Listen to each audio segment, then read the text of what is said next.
El suministro de servicios públicos como el agua, la luz o la energía eléctrica generalmente se obtienen a través de contratos de adhesión. Hoy hablaremos de este tema, que por cierto está incluido en el programa de actualización de materias mercantil, civil y familiar impartido aquí en la Escuela Judicial. Soy Verónica González, comenzamos.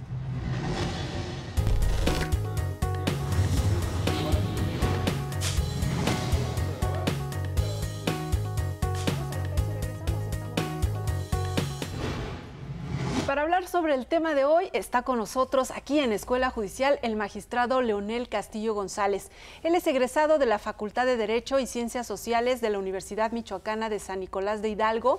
Fue actuario, secretario de tribunal, designado juez de distrito en 1981 y magistrado de circuito en 1984. En 1996 el magistrado ocupó el cargo de magistrado electoral del Tribunal Electoral del Poder Judicial de la Federación, órgano colegiado que presidió en el año 2005. Magistrado, bienvenido. Muchas gracias. Pues estamos a su disposición. Háblenos de este tema que es de gran interés para las personas, pero a veces en la parte técnica nos perdemos y en realidad es algo que está cerca de nuestra vida cotidiana, ¿no? ¿Qué son los contratos de adhesión? ¿Cuáles son sus características?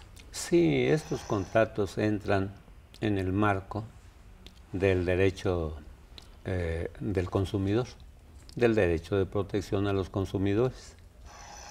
Se puede decir que los contratos de adhesión son el alma de dicha disciplina, aunque la misma comprende muchas otras cosas.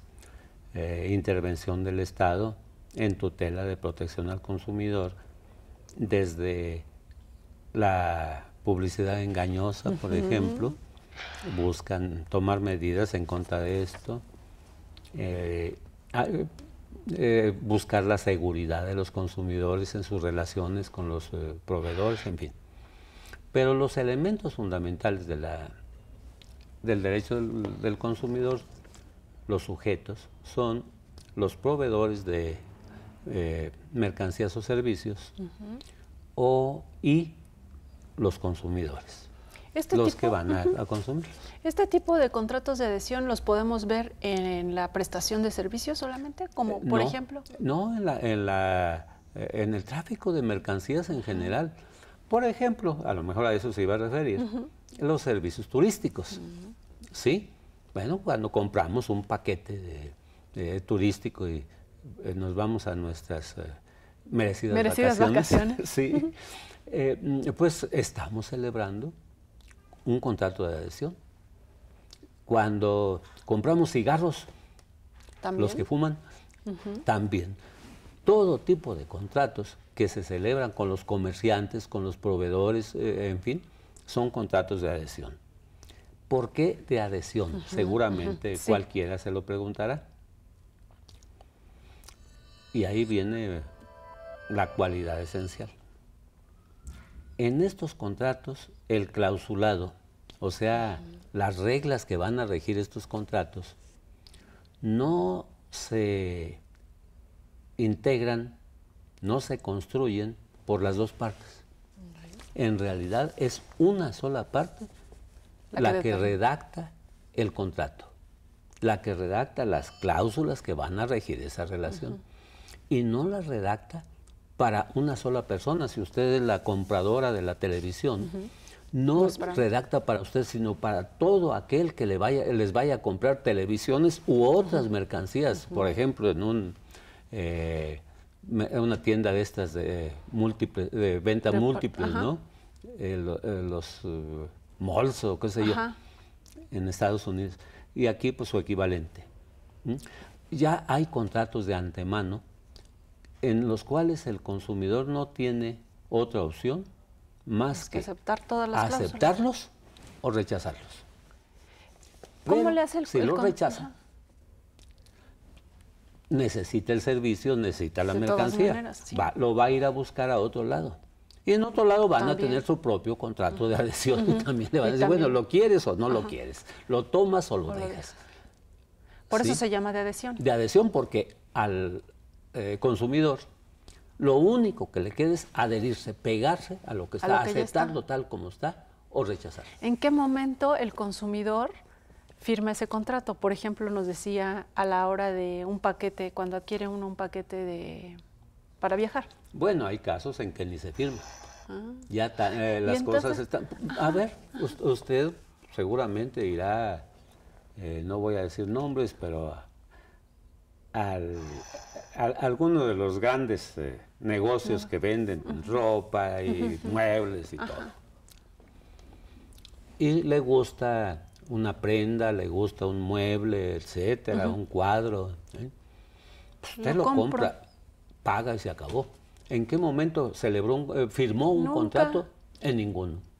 Y sin embargo, esa operación que usted llevó a cabo está regida por un contrato que ya tienen ahí, pero en esos casos ya ni siquiera se firma. Sí. En caso de un servicio turístico, sí, pues sí se suele firmar con la agencia de viajes, que es la que se encarga de coordinar los diversos servicios que va usted a recibir. Y ahí se establece, y ahí pues usted no escoge las cláusulas. No. Ahí están las cláusulas y usted ya simplemente firma. Eso también pasa con los contratos, por ejemplo, para el suministro de energía eléctrica. Desde luego. ¿Y todo eso? Sí, sí. Ya cuando usted hace su contrato, ahí sí tiene, o sea, ahí sí lo firma, porque yo pedí la luz, pero ya está impreso. ¿Y cuáles son los riesgos del usuario, del que se adhiere a este contrato? ¿Cómo le hace? Todos, porque, y por eso se fue generando esta disciplina del derecho del consumidor. El que redacta, el que predispone las cláusulas, hasta el natural las dispone a su favor, ¿no? Claro. Todo lo piensa a su favor. Protegiendo sus intereses. Protegiendo invariablemente sus intereses y tratando de sacar alguna ventaja frente a la otra parte. Y si la otra parte no puede negociar, pues se puede ver afectado y queda en indefensión. Por eso, hay una larga historia de cómo surgieron los contratos. La normatividad sobre contratos de adhesión y la tutela de los consumidores, que viene desde los Estados Unidos. Cuando el gran capital empieza a consolidarse, el capitalismo, y que más que en Estados Unidos, se empiezan a ver estos abusos terribles en el intercambio de mercancías. Y empieza a haber movimientos en contra de estos, inconformidades naturales de los que son víctimas de este tipo de abusos. Hay hasta una corriente literaria de un grupo de literatos en Chicago, por allá en 1900, que empieza a apoyar con sus textos, con sus artículos, con sus novelas inclusive, denunciando estos abusos y viendo la necesidad de que haya el equilibrio. Hay una novela muy famosa que siempre recomiendo en la clase, que se llama La Jungla. La Jungla. El autor norteamericano, Upton Sinclair. Y allí relata con detalle todos los abusos que se cometían en el gran consorcio de los productos de carne, desde la matanza de todo tipo de ganado, en completa insalubridad, mataban animales sanos y enfermos. Bueno, algo que alguien me decía que se iba a volver vegetariano después de leerlo, entonces yo no lo voy a leer. Magistrado, vamos a hacer una pausa y regresamos con más comentarios sobre este tema.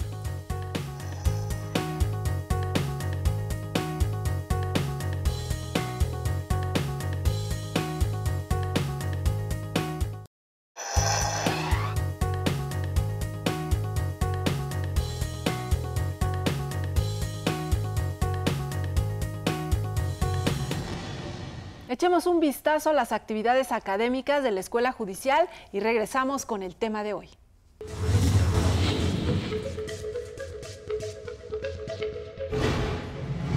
Todas las autoridades del Sistema Integral de Justicia Penal para Adolescentes deben estar formadas, capacitadas y especializadas. Así lo establece el artículo 23 de la ley en la materia.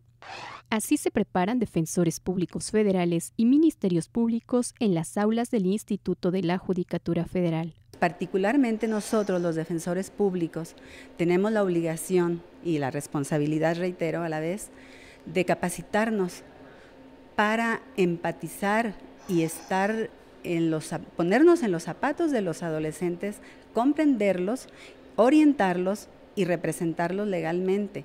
En el curso de especialización en el Sistema Integral de Justicia Penal para Adolescentes, se realizó el simulacro de un juicio en el que un menor fue acusado por el delito de posesión de drogas. Los principales delitos son graves realmente, porque se está dando muchísimo el delito de delincuencia organizada, en que hacen participar a los menores de edad porque saben, los dirigentes de esas organizaciones criminales conocen la ventaja que tiene el adolescente, la protección que tiene de la ley, y tratan de aprovechar esa situación. La dinámica consta de 3 etapas: la audiencia inicial, donde se realiza el control de la detención, la presentación del adolescente en conflicto con la ley y la imposición de medidas cautelares. Primordialmente se va a tener un trato digno conforme al control de convencionalidad y a los derechos humanos, toda vez que al ser ya capacitados, al haber recibido una capacitación en el trato de menores, podremos entenderlos, ser empáticos con ellos y poder darles un trato especial y primordial como la ley lo exige. Así, los operadores del sistema de justicia para adolescentes desarrollan habilidades y perfeccionan sus conocimientos en esta materia. Ya estamos de regreso hablando sobre contratos de adhesión y ya en el bloque anterior, magistrado, nos daba un contexto, incluso cómo ha ido evolucionando, ¿no? Desde dónde surgen estos abusos, cómo es que se va impulsando, pues a que haya una regulación. Actualmente, ¿cuál es el contexto, cuál es la situación de estos contratos? Afortunadamente hay una amplia cobertura en el ámbito nacional e internacional. De lo que le decía de Estados Unidos, se logró a través del presidente, el presidente en turno, por allá a principios del siglo, la expedición de una ley para ir protegiendo. Ese es como el antecedente, el primer antecedente. El primer antecedente. Una ley para proteger los productos, para hacerlos más salubres, más garantizados para el consumo, y a su vez una ley de inspectoría de esas actividades de la CAN. Y de allí salió un boom hasta llegar hasta el presidente Kennedy, que emitió una declaración general de los derechos del consumidor con 5 derechos básicamente. Y de allí pasó inclusive a Europa y se universalizó por fortuna. Y ahora aquí en México ya está muy avanzado. Desde 1975, por allá en los 75 se adicionó el artículo 28 constitucional, si mal no recuerdo, para establecer que las leyes deberían de emitir normas para proteger al consumidor. Y enseguida, al poco tiempo, se emitió la Ley Federal de Protección al Consumidor. Y nació la Procuraduría, ¿no? Que ha venido, naturalmente, nació la Procuraduría y nacieron las instituciones de tutela, no solo la Procuraduría como un elemento ahí, como un Quijote solo peleando contra los molinos de viento, sino acompañado, respaldado por una normatividad importante. Y se fueron regulando estos contratos de adhesión como lo están ahora. Y fueron llegando a los tribunales y a los juzgados. Pero parece que primero se dio la batalla por ahí en el ámbito administrativo por la Procuraduría del Consumidor. ¿Por qué? Porque la ley les permite a la Procuraduría revisar esos contratos que tienen los proveedores, la redacción que tienen, y en caso de encontrar que tiene cláusulas abusivas, quitárselas. Sin llegar a la sede judicial. Sin necesidad de llegar ni siquiera al consumidor todavía. O sea, ellos ya como de oficio, digamos, ¿los están revisando? Sí, sí. Ahora, también tiene una facultad sancionadora para aquellos proveedores que incurren en este tipo de abusos con cierta regularidad, les impone tremendas multas, ¿sí? Y esto de las multas, por cierto, surgió un poco de la buena voluntad de uno de los primeros procuradores. No estaba muy bien regulado eso, pero había una empresa de cocinas integrales que incumplía permanentemente. Quedaba de entregar en tal fecha y a todos les incumplía por miles. Pues le llamaban la atención y no pasaba nada. Hasta que a este procurador se le ocurrió un poquito, hasta pasando o extendiendo un poco la ley, imponerle a la empresa multas muy fuertes y clausurarles la empresa. Y con eso cambió. Empezaron a cumplir. Claro, porque es una sanción ejemplar y ya todos los otros se anduvieron con cuidado. Les priva de tener ganancias y demás, se los ponen problemas con sus trabajadores. Bueno, pues de esa manera fue evolucionando, les fueron dando cada vez más facultades a la Procuraduría. Y ahí está una protección importantísima. Para el consumidor. Estas controversias, ¿cómo llegan a los tribunales? O sea, ¿qué tipo de controversias se presentan ya en juzgados y en tribunales? Bueno, llegan es que en la actualidad puede haber controversias individuales. O colectivas. Y también hay acciones colectivas ya. De manera que... Esto es una ventaja para el consumidor. Enorme, porque imagínense la desventaja que tiene el consumidor aislado para litigar que hay una cláusula abusiva que le está imponiendo, por decir algo, una pena convencional excesiva.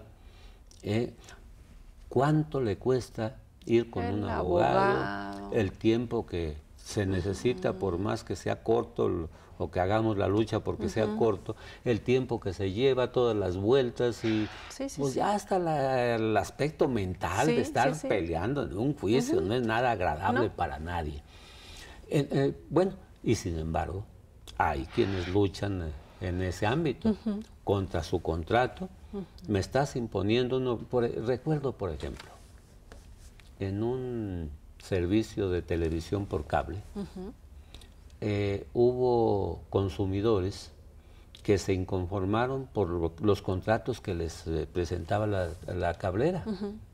En varias cosas. Pero recuerdo, por ejemplo, que a ellos les imponían una duración del contrato determinada. En cambio, el proveedor quedaba indefinido por tiempo indefinido. ¿Sí? Esto lo presentaron ante la comisión, a la Procuraduría. Pero fueron miles los que lo presentaron. Ahí hay una ventaja también. La Procuraduría no solo tiene sus facultades administrativas, puede ejercer acciones jurisdiccionales en nombre de todos. Y ahí fue la Procuraduría la que llevó el asunto. Trajo la acción que llegó finalmente a la Suprema Corte, en donde se les acusó de varias cláusulas abusivas que la Corte y antes un tribunal unitario acabaron analizando cuidadosamente y declarando nulas, dice la ley todavía más fuerte, por no puestas, como si no existieran, vamos. De plano. Las declaró por no puestas esas cláusulas y trató de equilibrar las relaciones entre este proveedor y sus consumidores. Y como dice usted, qué diferencia cuando iba uno solo, que se podía desgastar en el camino y ya no seguía, y en este caso, pues... En cambio acá... La Procuraduría asume los gastos que tenga que hacer para el litigio. Y ya las personas ni siquiera tienen que estar todas ahí. Vamos a hacer una pausa y regresamos con más comentarios sobre esto y con la parte de la capacitación aquí en Escuela Judicial. Regresamos.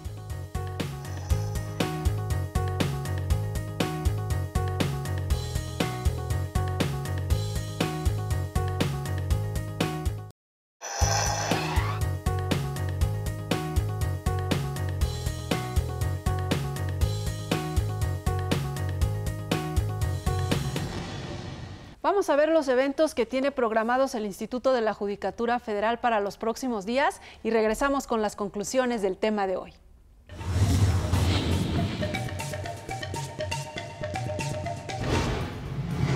Tercer seminario sobre estudios jurídicos latinoamericanos, dirigido a integrantes del Poder Judicial de la Federación y especialistas del derecho. La cita es en la sede central del Instituto de la Judicatura Federal en San Lázaro.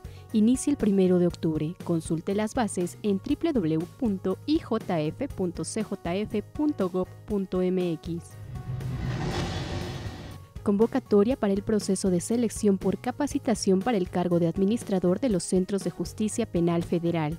Está dirigida a miembros del Poder Judicial de la Federación y a quienes aspiren pertenecer a él.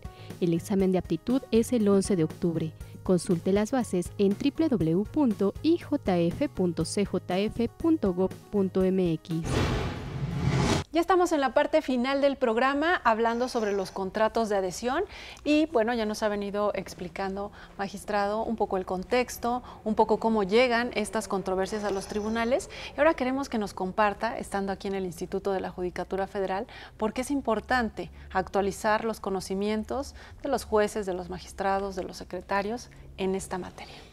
En este tema es particularmente importante porque los contratos ahora de adhesión se han venido rigiendo por siglos por las leyes mercantiles comunes, en el caso nuestro, por el Código de Comercio y algunas otras leyes colaterales, pero todas mercantiles. Entonces, en la judicatura se ha generado una especie de arraigo en el sentido de, cuando tenemos un conflicto de esta naturaleza, recurrir sin más a estas leyes generales. Código de Comercio. Y un poquito como que nos olvidamos que hay una ley especial que está apartándose de aquellas disposiciones generales que contiene el Código de Comercio y está tratando de otra manera las cosas.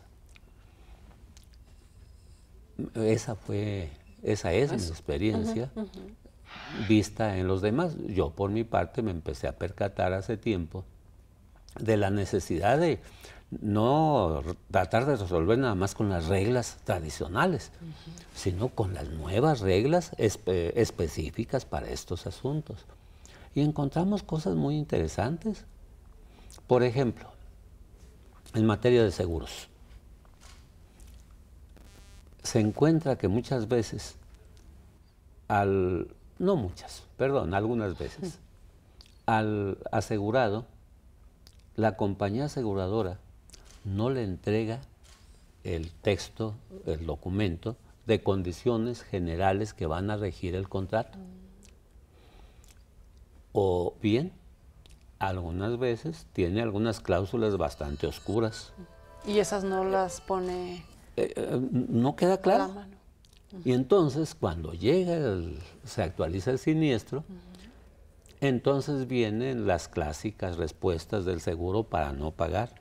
Desde la enfermedad ya existía desde antes del seguro, no cumpliste con algún requisito determinado que estaba por ahí en un rincón del contrato, qué sé yo.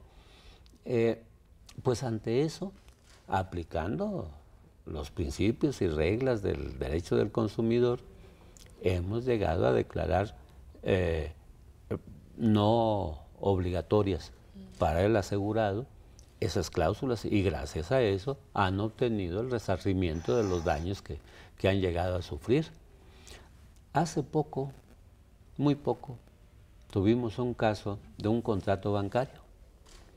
El banco allí agregó una cláusula que dice: los documentos que yo, banco, expida tendrán pleno valor probatorio en cualquier caso sin que se les pueda discutir. O sea, unilateralmente resuelve todo lo que... Bueno, pues esa es una cláusula abusiva que también en el momento, dentro del juicio correspondiente, dijimos, no, esa no puede valer, esa se tiene por no puesta. Bien, pues se nos acabó el tiempo, está muy interesante esta charla, pero nos quedamos con esta última idea, magistrado. Qué bueno saber que se están capacitando jueces y magistrados justo para proteger, ¿no?, los derechos de los consumidores. Muchísimas gracias. Que así siga. Muchas gracias. Al contrario, por haber estado con nosotros. Gracias a usted por su atención, gracias al equipo de producción que hace posible este programa. Soy Verónica González y lo invito a que se quede en la señal del Canal Judicial.